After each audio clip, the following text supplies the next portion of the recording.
جيش لا توضع أمامه خطوط الحمر.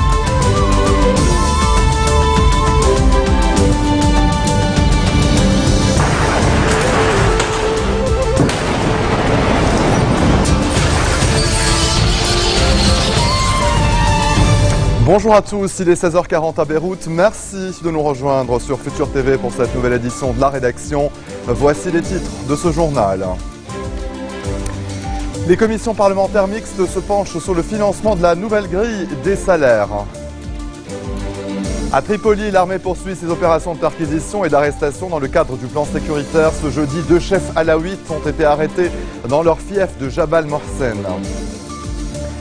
Des accrochages à la mitrailleuse et à la lance-roquette ont opposé ce lundi 2 groupes armés dans le camp palestinien de Miyé à Saïda au sud Liban. Bilan, au moins 8 morts. Et le Rwanda commémore ce lundi les 20 ans du génocide. Des cérémonies officielles se tiennent toute la journée à Kigali, la capitale.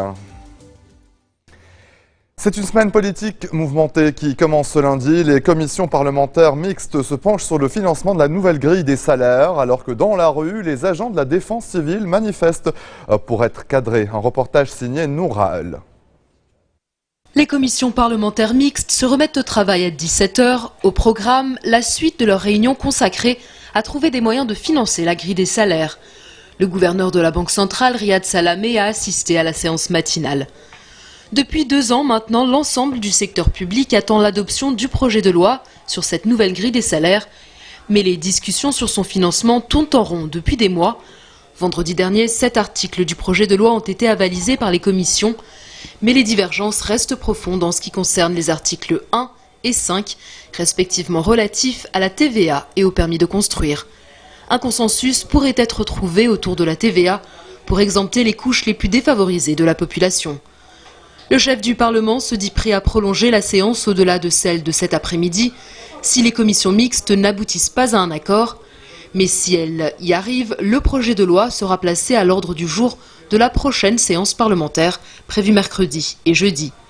Les députés doivent jongler entre, d'un côté, les pressions des organismes économiques qui mettent en garde contre les conséquences dramatiques d'une hausse des taxes et de l'autre, les syndicats qui, eux, menacent de recourir à l'escalade si la loi n'est pas rapidement votée.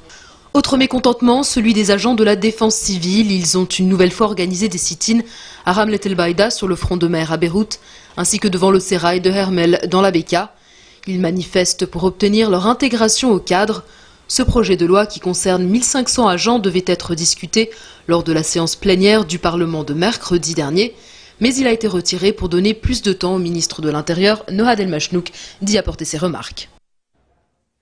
Le Premier ministre Tamam Salam au palais présidentiel, il s'est entretenu avec le chef de l'État Michel Sleiman. Les 2 hommes ont passé en revue les derniers développements au Liban avant de prendre part à une réunion sécuritaire en présence notamment des ministres de la Défense Amir Mokbel et de l'Intérieur Nohad Machnouk. Une réunion consacrée à l'étude du plan sécuritaire approuvé par le gouvernement Salam. Justement, direction Tripoli, où l'armée poursuit ses opérations de perquisition et d'arrestation dans le cadre de ce plan sécurité. Ce jeudi, 2 chefs alaouites ont été arrêtés dans leur fief de Jabal Mohsen. Ils étaient en charge des opérations sur les axes reliant leur localité à celle de Rifa et Baraniye. La troupe a également effectué une descente dans 2 dépôts d'armes de la région. L'intervention de l'armée et des forces de sécurité à Tripoli fait l'objet de critiques dans les milieux sunnites où l'on dénonce des arrestations arbitraires. Dans le quartier de Jabal Mohsen, une autre manifestation, cette fois en soutien à l'armée, mais les habitants rejettent toujours le mandat d'arrêt lancé contre le leader alaouite Fataïd. Des accrochages à la mitrailleuse et à la lance-roquette ont opposé ce lundi 2 groupes armés dans le camp palestinien de Miyé. C'est à Saïda, au sud Liban. Selon notre correspondant sur place, les heurts ont opposé pendant plus d'1 heure des partisans de Jamal Sleiman liés au groupe Ansar Allah et d'autres partisans de la famille Rachid. Au moins 8 personnes ont été tuées, une dizaine d'autres ont été blessées. L'armée s'est massivement déployée dans la région et a bloqué l'accès au camp où la situation demeure très tendu. Le Hezbollah affiche son intention de coopérer avec toutes les parties libanaises afin de paver la voie au scrutin présidentiel. C'est le chef du bloc parlementaire du parti chiite qui l'a annoncé ce lundi.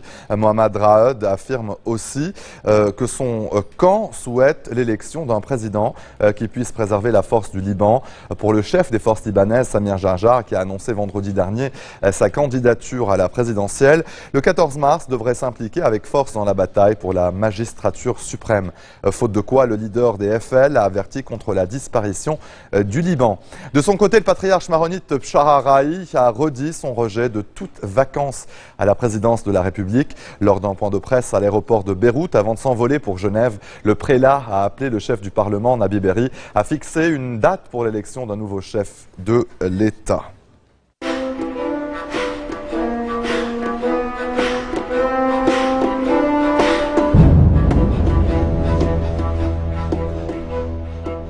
Direction Homs, en Syrie, où un homme armé a abattu ce lundi le prêtre jésuite néerlandais Frans van der Lugt, 75 ans. Les motifs de cet assassinat demeurent flous. Ce prêtre était installé depuis la fin des années 60 dans la vieille ville. Dans un entretien accordé en février via Internet à l'agence France Presse, il avait affirmé sa volonté de partager la peine et les difficultés du peuple syrien qui, selon ses dires, lui avait tant donné.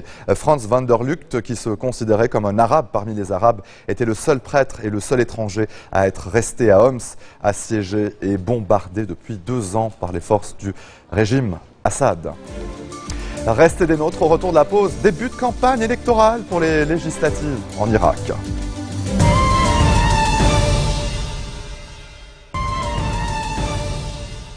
Retour sur le plateau de l'info, début de campagne électorale pour les législatives en Irak. Plus de 10 000 candidats sont dans la course et les mêmes partis sont en lice. Si ce n'est la petite liste d'Iyad Alaoui, il y a cette fois aucune liste non communautaire ou religieuse. La campagne démarre dans un contexte très tendu. Depuis plus d'1 an, les attentats sont en hausse. Près de 600 personnes sont mortes le mois dernier. Le dernier Parlement a un mauvais bilan. En 4 ans, il n'a voté aucune loi importante et les institutions irakiennes sont bloquées par les désaccords entre les 3 grandes communautés kurdes, sunnites et chiites. L'envoyé spécial des Nations Unies, Nikolai Maldenov, a déploré cette campagne électorale qui divise les Irakiens. Le Premier ministre sortant, Nouri el-Maliki, a déjà annoncé vouloir rester à son poste. Il est présenté par beaucoup de médias comme le seul homme capable de tenir l'Irak. Le Rwanda commémore ce lundi 7 avril les 20 ans du génocide. Des cérémonies officielles se tiennent toute la journée à Kigali, la capitale. De nombreux chefs d'État et diplomates ont fait le déplacement. Un absent de marque, la France, en raison d'une polémique suite aux propos accusateurs de Paul Kagame dans Jeune Afrique hebdomadaire. Le président a accusé l'armée française d'avoir joué un rôle direct dans l'exécution de ce génocide. C'est 800 000 personnes, des Tutsis, mais aussi des Hutus, donc modérés, qui ont été sauvagement assassinés. Allez, en bref, dans le reste de l'actualité, au Costa Rica, l'élection présidentielle couronne un professeur d'université. Il s'appelle Luis Solis du parti Action Citoyenne. Son adversaire du parti au pouvoir, Johnny Araya, s'était retiré de la course. Les sondages le donnaient perdant. Solis promet de lutter contre la corruption et de mettre en œuvre une politique d'infrastructure dans un pays où la pauvreté frappe environ 20% de la population. Des scènes de liesse, vous le voyez, donc au Costa Rica. Poussée de tension dans l'est de l'Ukraine, la région russophone du pays, notamment à Donetsk, fief du président déchu Yanukovych, des militants pro-russes réclament un référendum d'autodétermination. Les autorités de Kiev multiplient les efforts pour tenter de ramener le calme dans cette région qui semble peu à peu leur échapper. Plusieurs bâtiments officiels sont occupés depuis dimanche par des séparatistes pro-russes. Les bureaux de vote ont ouvert ce lundi en Inde pour des élections législatives qui se dérouleront jusqu'au 12 mai. Oui, 12 mai, la Chambre basse du Parlement nommera ensuite le futur Premier ministre. 15 millions de personnes sont appelées dans plus de 900 000 bureaux de vote pour les plus importantes élections démocratiques jamais organisées dans le monde. Après 10 ans au pouvoir, le parti du Congrès de la dynastie Nehru Gandhi est annoncé perdant. De nouveaux signaux détectés dans l'océan Indien relancent des recherches sur l'avion de la Malaysia Airlines disparu il y a un mois. Le premier signal a duré 2h30 avant que le contact soit perdu. Le second, 13 minutes. L'Ocean Shield, le tracker de boîte noire australien, s'active dans la zone de recherche où la profondeur des eaux atteint environ 4500 mètres. Il faudra plusieurs jours pour confirmer que les signaux proviennent bien de l'appareil disparu le 8 mars dernier avec 239 personnes à bord. Et c'est ainsi que se referme cette édition. Tout de suite, le rappel des titres qui ont marqué l'actualité de cette journée. Les commissions parlementaires au Liban se penchent sur le financement de la nouvelle grille des salaires. À Tripoli, l'armée poursuit ses opérations de perquisition et d'arrestation dans le cadre du plan sécuritaire. Ce jeudi, 2 chefs alaouites ont été arrêtés dans leur fief de Jabal Morsen. Des accrochages à la mitrailleuse et à la lance-roquette ont opposé ce lundi 2 groupes armés d'un camp palestinien de Miyemiyeh. C'est à Saïda, au sud Liban. Bilan, au moins 8 morts. Et le Rwanda commémore ce lundi 7 avril les 20 ans du génocide. Des cérémonies officielles se tiennent toute la journée à Kigali, la capitale. Merci de votre attention. Retrouvez-nous tous les jours à 16h40, heure de Beyrouth. Vous pouvez également nous suivre en ligne sur notre site web ou en téléchargeant notre application mobile. Excellente soirée à toutes et à tous. Vous retrouverez Noura El à la barre du prochain JT. À bientôt.